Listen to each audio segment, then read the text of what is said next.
Media pembelajaran. Menurut Arsad 2015 nomor 10, media pembelajaran adalah segala sesuatu yang dapat digunakan untuk menyampaikan informasi dalam proses belajar mengajar sehingga dapat merangsang perhatian dan minat siswa dalam belajar.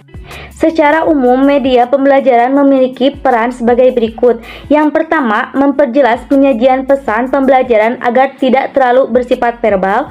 Yang kedua, mengatasi keterbatasan ruang, waktu, dan daya indera. Yang ketiga, penggunaan media pembelajaran secara tepat dan bervariasi dapat mengatasi sikap pasif peserta didik. Yang keempat, menjadikan pengalaman manusia dari abstrak menjadi konkret. Yang kelima, memberikan stimulus dan rangsangan kepada peserta didik untuk belajar secara aktif. Yang terakhir, yang keenam, dapat meningkatkan motivasi belajar peserta didik sehingga dapat meningkatkan prestasi belajar.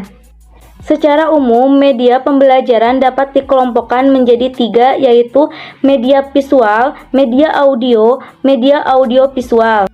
Media visual contohnya media cetak seperti buku, modul, jurnal, poster, dan peta. Media audio yaitu media pembelajaran yang melibatkan indera pendengaran.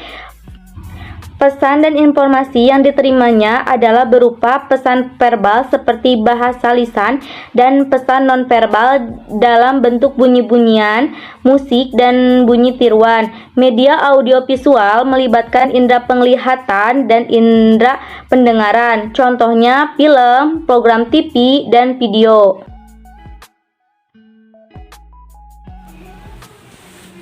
Yang pertama ada penggunaan media Peace Postcard. Nah, Peace Postcard ini atau kartu pos perdamaian adalah sebuah kartu pos yang di dalamnya terbuat dari gambar yang memiliki pesan atau makna perdamaian yang mengajak setiap orang untuk berbuat baik sesuai dengan pesan si pembuat. Dalam pembelajaran ini, siswa dibimbing untuk memahami berbagai ciri khas yang dimiliki oleh bangsa Indonesia, yaitu memiliki hidup bersama dalam perbedaan, kekayaan alam, dan keramah tamahan. Kemudian, setiap siswa diminta membuat gambar yang sesuai yang mencerminkan ciri khas bangsa Indonesia. Di sini, setiap siswa bebas menuangkan inspirasinya sesuai dengan tema yang telah diberikan. Nah, yang kedua ada penggunaan permainan engklek berbantuan kartu kata untuk meningkatkan kosakata. Engklek adalah suatu permainan tradisional lompat-lompatan pada bidang datar yang telah diberi garis pada kotak-kotak. Kemudian lompat dengan satu kaki dari kotak satu ke kotak berikutnya. Permainan ini kemudian diadaptasikan ke dalam pembelajaran IPA dengan tujuan agar siswa dapat mendeskripsikan kata yang berhubungan dengan materi pembelajaran IPA. Permainan dimulai dengan hompimpa untuk menentukan kelompok siapa yang mulai terlebih dahulu. Lalu setelah melempar gacuk atau petahan genting ke salah satu kotak, siswa melompati semua kotak yang ada kecuali kotak yang ada gacuk tadi. Saat kembali, siswa mengambil gacuk dan kartu kata sampai di tepi. Siswa bersama teman kelompok bekerja sama memecahkan permasalahan pada kartu kata yang telah diambil. Guru memberikan waktu 3 menit untuk berdiskusi dan setelah itu perwakilan kelompok mendeskripsikan kata yang didapatkan tersebut. Jika dapat menjawabnya, anak lanjut bermain dan jika tidak, dilanjutkan ke kelompok selanjutnya. Dan yang ketiga, ada media kukurong, kura-kura corong. Media kukurong adalah akronim dari kura-kura corong. Media ini digunakan untuk menghitung operasi penjumlahan, pengurangan, pembagian, dan juga perkalian.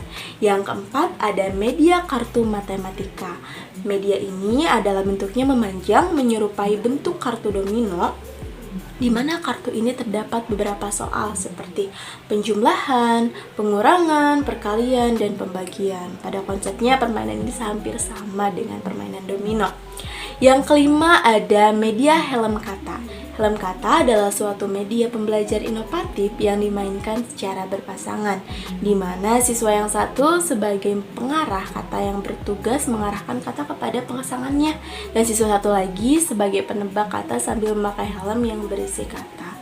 Dan yang keenam ada media ulat atau ular tangga. tematik. Melalui media ulah tematik, siswa akan diajak belajar sambil bermain, sehingga mereka akan mudah memahami materi pelajaran tanpa rasa bosan karena belajarnya sambil bermain.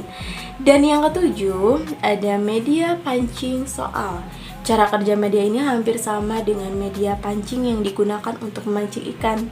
Namun yang membedakannya yaitu media pancing soal menggunakan umpan berupa magnet untuk memperoleh ikan yang berisi soal-soal yang harus dijawab oleh siswa.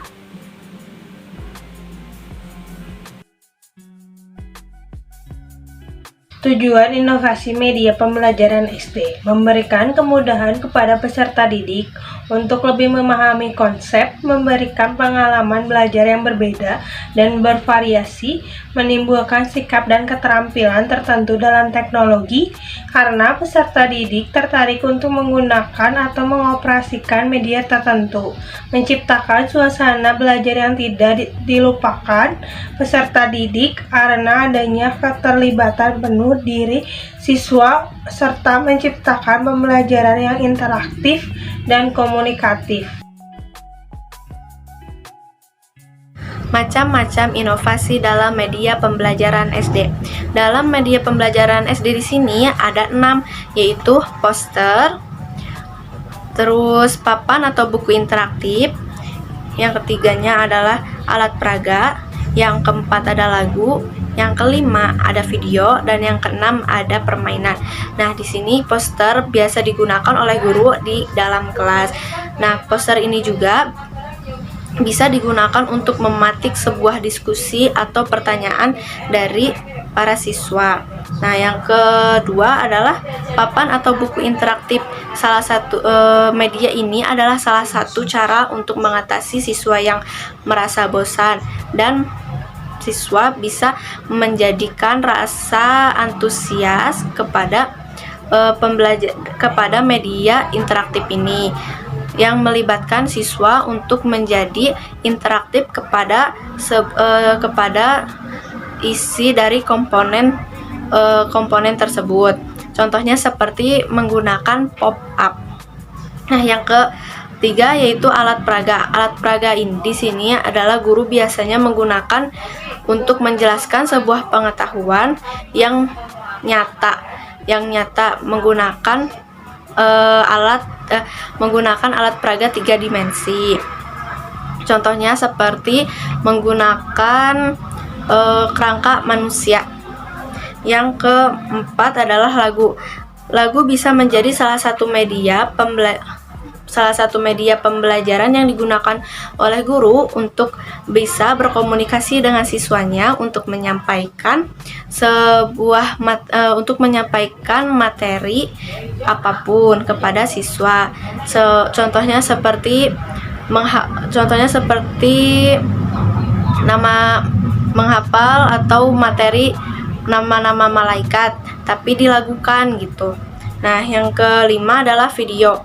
Video bisa digunakan untuk pembelajaran yang diandalkan, yaitu menggunakan audio dan visual.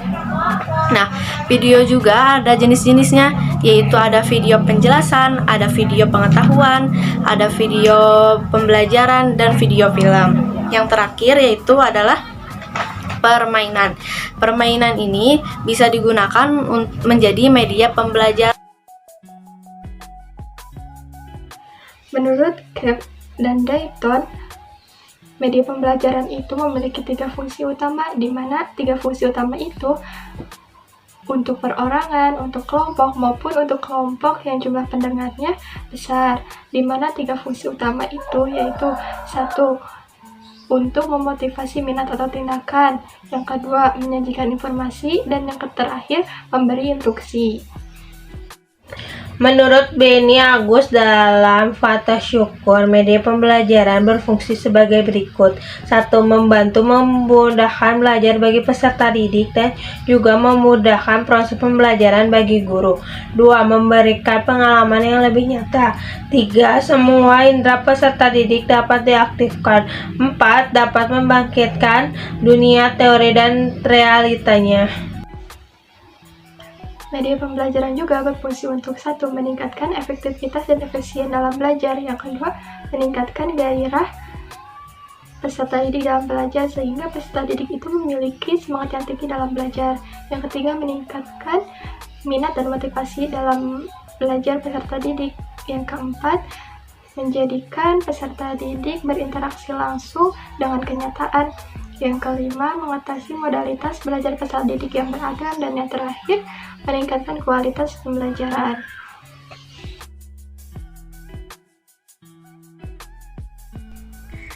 Selanjutnya ada dampak inovasi dalam media pembelajaran di sekolah dasar.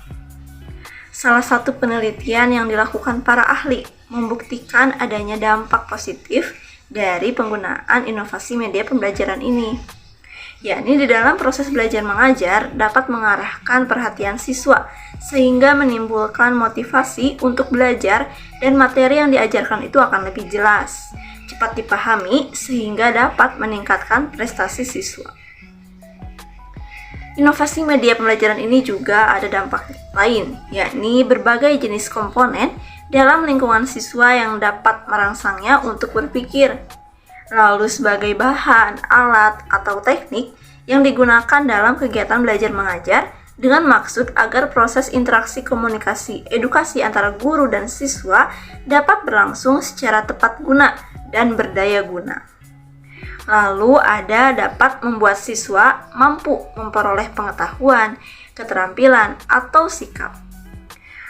Nah, media pembelajaran sekolah dasar ini dalam proses belajar mengajar itu cenderung diartikan sebagai alat-alat grafis, fotografis, atau elektronik untuk menangkap, memproses, dan menyusun kembali informasi visual atau verbal.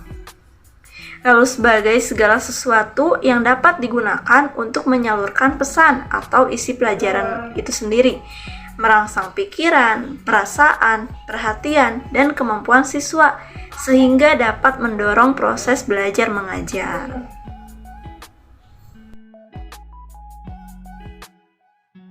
Selanjutnya, masalah dan solusi dari inovasi dalam pembelajaran saat ini.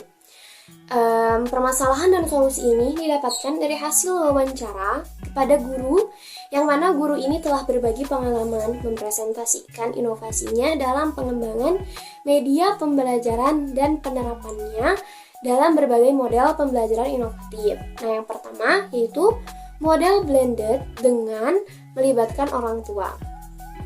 Permasalahan pembelajaran yang dihadapi selama pandemi adalah siswa kurang semangat belajar. Beberapa wali murid mengeluh dengan kegiatan belajar jarak jauh. Lalu diantaranya itu karena anak cenderung tidak patuh kepada orang tua, anak lebih mendengar kata-kata gurunya. Nah, beberapa siswa tidak memiliki gadget. Gadgetnya dibawa oleh orang tua bekerja.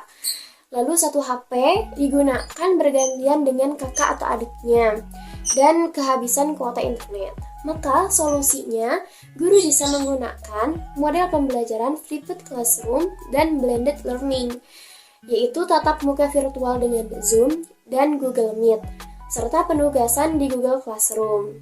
Yang kedua, pembelajaran asinkronus dengan media pembelajaran berbasis Android. Menghadapi siswa dengan masalah kebosanan belajar daring, salah satu cara yang bisa ditempuh adalah dengan mengembangkan media pembelajaran berbasis Android, sehingga dapat diakses oleh siswa di mana saja dan kapan saja dengan gawai yang ada di tangannya. Sebagian besar waktu kegiatan pembelajaran ini dilakukan secara asinkronus.